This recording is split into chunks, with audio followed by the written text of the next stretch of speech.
So in Article 116, misprision of treason. Every person owing allegiance to the United States, the government of the Philippine Islands without being a foreigner and having knowledge of any conspiracy against them, conceals or does not disclose and make known the same, as soon as possible to the government or fiscal of the province, or the mayor or fiscals of the city in which the resides, as the case may be, shall be punished as an accessory to the crime of treason. Section 2, Piracy. Any attack upon or seizure of any vessel, or taking away of the whole of a part of thereof or its cargo, equipment, or the personal belongings of its complement or passengers, irrespective of the value thereof, by means or violence against or intimidation of persons, or force upon things committed by any persons, including a passengers or member of complement of said vessel, in Philippine water, shall be considered as piracy. The offender shall be considered as pirates and punished as hereinafter provided. In Article 125, delay in delivery of detained person to the proper judicial authorities.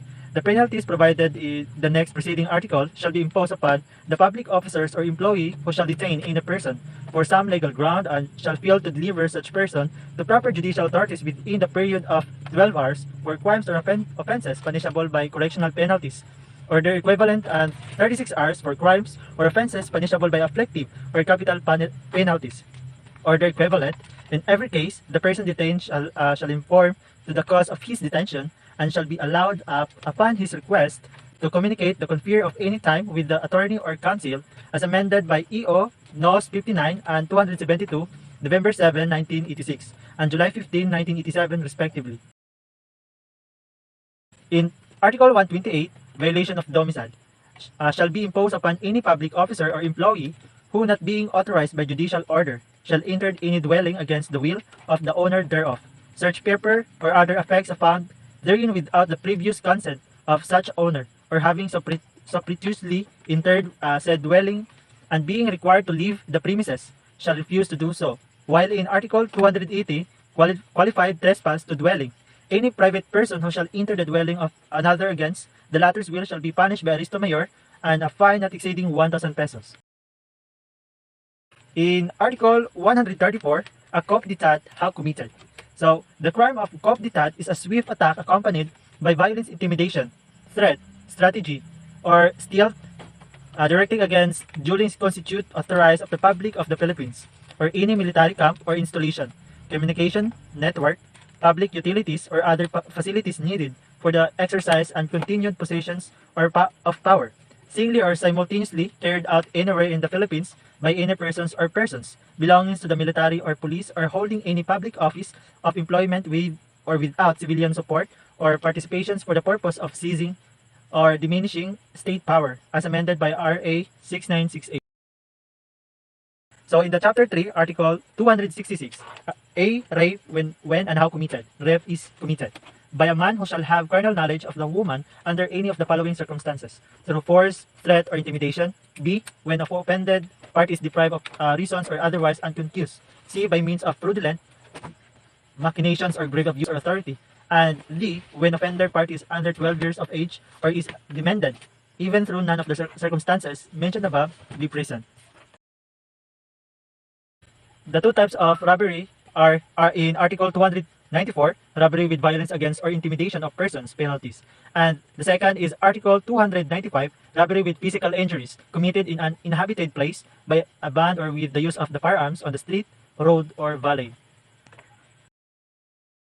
In Article 305, false case. The term false case shall be deemed to include: number 1, the tolls mentioned in the next preceding articles. B. Guanyin case stolen from the owner. Number 3, any case other than those intended by owner for use in the lock forcibly opened by offender. In Article 308, who are liable for theft. Theft is committed by any person who, with intent to gain but without violence against or intimidation of persons, nor force upon things, shall take person's property of another without the latter's consent. In Article 310, qualified theft.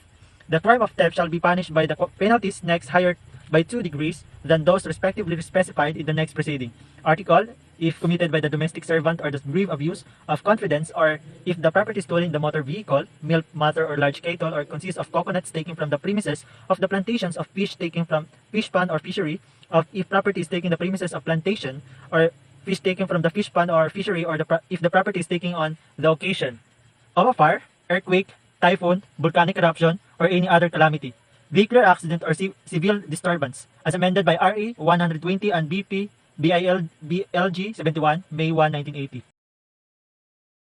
In Article 326, prima facie evidence of arson. Any of the following circumstances shall constitute prima facie evidence of arson. Number 1, if after the fire are found materials or substance in gasoline, kerosene, petroleum, or other flammables, or any mechanical, electrical, mechanical, or traces or any of the foregoing.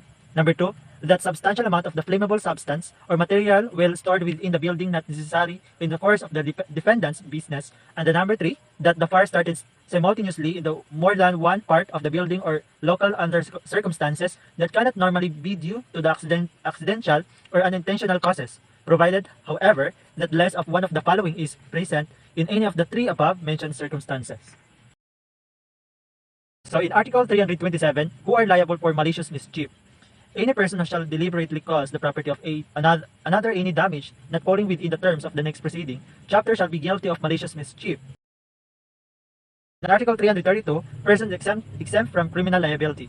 No criminal, but only civil liability, shall result from the commissions of the crime of theft, swindling, or malicious mischief committed or caused mutually with the following persons. 1. Spouses, ascendants, and descendants, or relatives by affinity in the same line. Number 2, the widow's spouse, with respect to the property which belonged to the decreased spouse before the same shall have passed into the possessions of another. And number 3, brothers and sisters, and brothers-in-law and sister-in-law, if living together. The exemptions established by this article shall not be applicable to strangers participating in the commissions of the in Article 333, who are guilty of adultery. Adultery is committed by any married woman who shall have sexual intercourse with a man not her husband, and by a man who has carnal knowledge of her, knowing her to be married, even if the marriage be subsequently declared. Article 334, concubinage. Any husband who shall keep a mistress in the conjugal dwelling, or shall have sexual intercourse under the scandalous circumstances with a woman who is not his wife, or shall cohabit with her any other place, shall be punished by prison correctional in its minimum and medium periods. The concubinage shall suffer the penalty of deritero. So in Article 337, qualified seduction. The seductions of the virgin over 12 years and under 18 years of age, committed by any person in public authority, priest, home servant, domestic, guardian, teacher, or any persons who, in any capacity, shall be entrusted with the education or custody of the woman seduced, shall be punished by prison correctional in its minimum and medium periods. In Article 349, bigamy.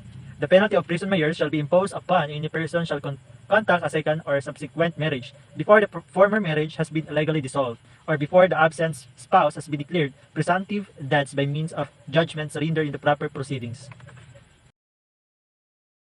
Article 353, definition of libel.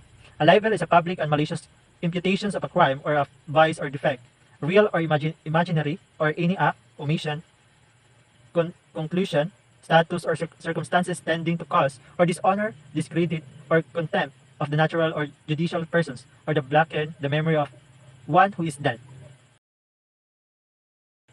Question number 19.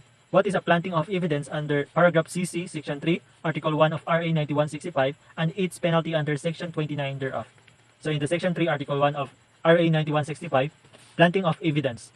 The willful act by any persons of maliciously and surreptitiously inserting, placing, adding, or attaching directly or indirectly, through any overt or covert act, whatever quantity of any dangerous drug and or controlled precursor, an essential chemical in the persons, house, effects, or any the immediately vicinity of the innocent individual for the purpose of implicating, incriminating, or imputing the commissions of any violation of this act.